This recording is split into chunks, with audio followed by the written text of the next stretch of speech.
अस्सलाम वालेकुम दोस्तों। अच्छा, जैसा कि आपको पता है कि पिछले 2 साल से जब से ये गवर्नमेंट चेंज हुई है, जितने भी डिपार्टमेंट्स हैं सब के अंदर तब्दीलियाँ आई हैं। आपको पता है, क्रिकेट के हवाले से बात कर रहा हूँ, क्रिकेट की बात करूँगा तो जिस तरह पाकिस्तान क्रिकेट बोर्ड ने इनिशिएटिव लिए हैं, रीजन्स थे हमारे वो ख़त्म कर दिए गए। फिर उसके बाद जो है डिपार्टमेंट्स की बारी है, डिपार्टमेंट्स उन्होंने ख़त्म कर दिए। तो मैं चूँकि अब पिंडी में रहता हूँ, पिंडी के हवाले से बात करूँगा तो पिंडी की क्रिकेट भी पिछले तकरीबन 2 साल से इसी चीज़ का शिकार है। अब सारी पिक्चर आपके सामने है। तो एक तो डिपार्टमेंट ख़त्म हो गया, डिपार्टमेंट ख़त्म होने से हमारे जितने भी टैलेंट था वो ज़ाया हुआ है। हमारा जो जितने क्लब के प्लेयर्स थे और दूसरा जो डिपार्टमेंट के प्लेयर्स थे, अनएम्प्लॉयमेंट बहुत ज़्यादा हो चुकी है। सूरत-ए-हाल अभी ये है कि फिर उसके बाद जो है ना एयर डॉग लग गया। एयर डॉग लगने के बाद जो है ना हालात उन्होंने तब्दील करने की कोशिश किया। वल्लाह आलम, अल्लाह की ज़ात बेहतर जानती है इस पस पर्दा क्या हो रहा है। लेकिन 2 साल से मैं ये समझता हूँ कि पिंडी की क्रिकेट के साथ खेला जा रहा है, टैलेंट के साथ खेल रहे हैं। जो आला हुकाम हैं, जो पीसीबी के अंदर इस वक्त बैठे हुए हैं, 2 सालों में अभी तक उनकी कोई कारकर्दगी सामने नहीं आई हो। ये मैं नहीं कह रहा, ये कोई ढकी छुपी बात नहीं है कि अगर मैं कहूँ कि या किसी मखसूस पार्टी के हवाले से मैं अगर कहूँ कि मैं उसका तरफदारी कर रहा हूँ या फ़लाने की तरफदारी कर रहा हूँ। एक हकीकत है जो वो आपके सामने पेश कर रहा हूँ।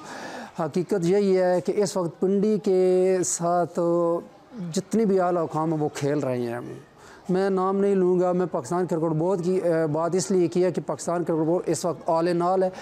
उसके जितने भी आला हुकाम के ऊपर सीटों में बैठे हुए लोग हैं, फैसले जो कर रहे हैं, जो डिसीजन मेकर हैं, सारे के सारे जो डिसीजन उन्होंने लिए हैं, जो इनिशिएटिव्स लिए हैं वो आपके सामने हैं। हमें जो दूसरा डिपार्टमेंट की बात हुई थी, डिपार्टमेंट को ख़त्म किया, रीजन्स को ख़त्म किया, 6 रीजन्स के अंदर लेके आए हैं।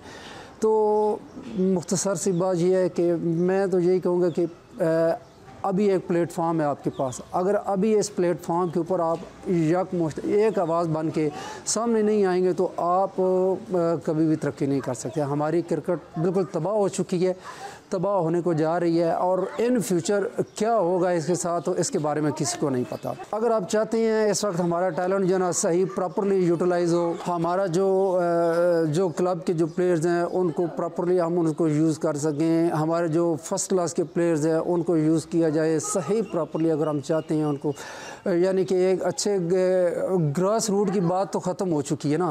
यानी कि अब पहले हमारे अकेडमीज़ होते थे, क्लब होते, हम क्लबों से अकेडमियों से जो ना यानी कि अपने ग्रास रूट को तैयार करते थे। हमारे पास टैलेंट होता था, उसी को हम यूज़ करते थे। फिर आगे एक स्कोप बनाते थे। स्कोप क्या होता था, आगे क्लब के ऊपर जो ना अच्छे यानी कि लेवल के ऊपर उनको लेके आते थे। अंडर 16 खिलाते थे, अंडर 19 खिलाते थे। फिर उसके बाद जो ना टैलेंट हंट होते थे, वहाँ पर ट्रायल दिलवाते थे। टैलेंट हंट के अंदर ट्रायल दिलवा के बच्चों को एक यानी कि अपॉर्चुनिटीज़ पैदा की जाती थी। उस अपॉर्चुनिटीज़ को अवेल करके तो यानी कि बच्चा आगे आता था। अंडर 19 के लिए जो है ना एक बैच लग जाता था उसके लिए। जो अंडर 19 के एक ऐसा बैच होता है कि जिस प्लेयर के ऊपर लगा हुआ होता है तो उसकी एक बेस बन जाती है। अभी मुख्तसर ये है, एक प्लेटफॉर्म के ऊपर आएँ, एक आवाज़ बन के सामने आएँ और अपनी आवाज़ को पीसीबी तक पहुँचाएँ। अगर आप पिंडी की क्रिकेट को बहाल देखना चाहते हैं, इसको रीस्टोर करना चाहते हैं, then you have to come to a single platform to proceed further. आला हुकाम तक अपनी बात पहुँचाएँ और इस तरह के मामलात को मिल बैठ के आप जो है ना वो उसको सॉल्व करें।